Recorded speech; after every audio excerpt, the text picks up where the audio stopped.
ye misa se ye the dollars asam ye koka kire won wana emra na atu forcing woni we ye nua eriko pokumu omuni kokoku yafo kasa no what is say ye bo dollar bi din dollar ye ni wo kurodua yi mu ye ni dollar wo kurodua yi mu ye ni dollar wo kurodua yi mu now se enye hohwie e na ban we dia hwe bra mo bre oh more especially me say minim bobo but team bia bobo wo defense nya woje go kentema na this defense dey omoto hwie ye to hwie enti ye di bibia betumi ayaka this say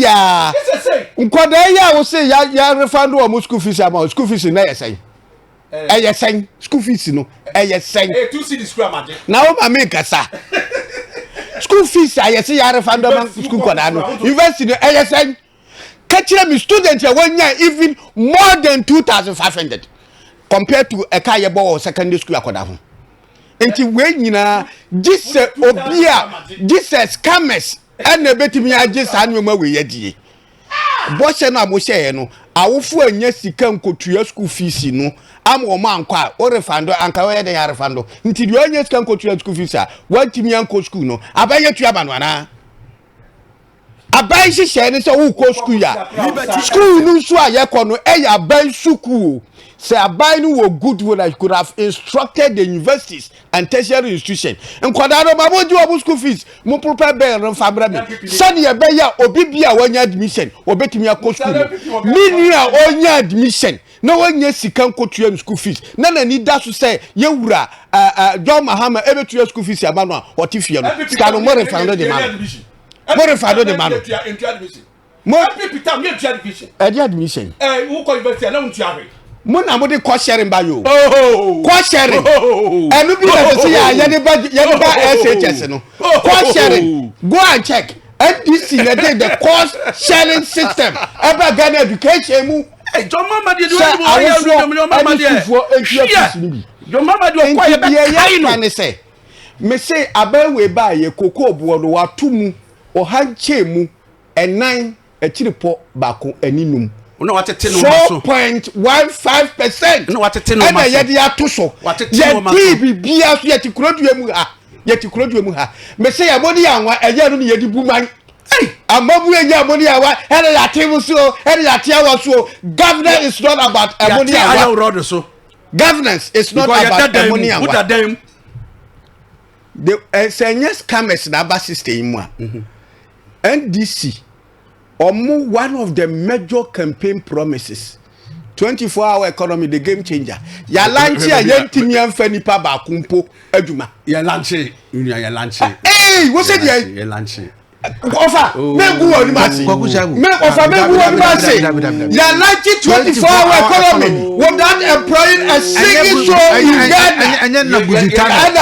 ala go stand up on ya director general. These are the scammers in the system. Yeah, parliament. Wait, parliament. No, President Akasa Kwala 24-hour economy without employing a single soul in Ghana. Where they say scammers are in charge now. Scammers.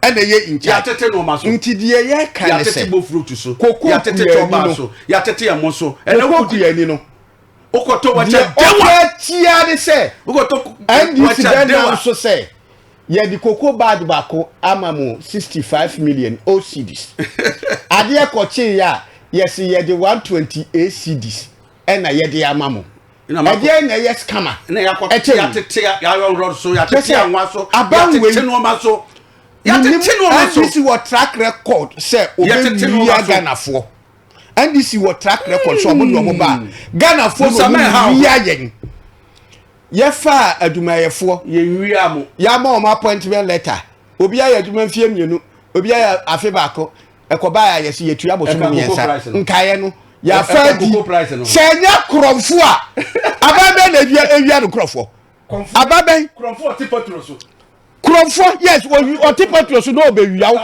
what tipotro so na what the tour ato so $1 1 liter bia utuya 1 cedi into wuto 100 liters what you are saying. Now will be sending 100 cedis. 100 cedis will be sending 100 cedis. Momo, now what you are saying. Mona must say, Mamma, must say MPP, a banner, COVID called, that's what they COVID at the Cronfort. Would you want to COVID, but not that's what the Intibo again. You are everybody that I'm Roberts. All right, call Musah Medasi.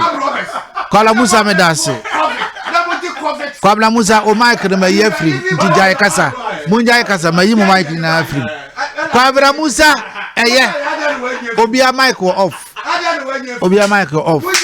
na Kwabla Musah John Dramani Mahama also President John Dramani Mahama has officially launched the government's flagship 24-hour economy and accelerated export development program, describing it as national reset and a bold strategy to revive Ghana's economy through round-the-clock productivity and expanded export capacity. His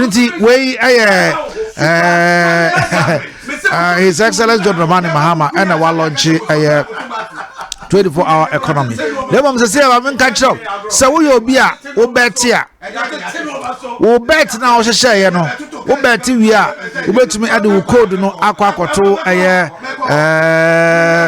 betway.com. Han other quato one ma and one no. A man for every quack of our bet code no.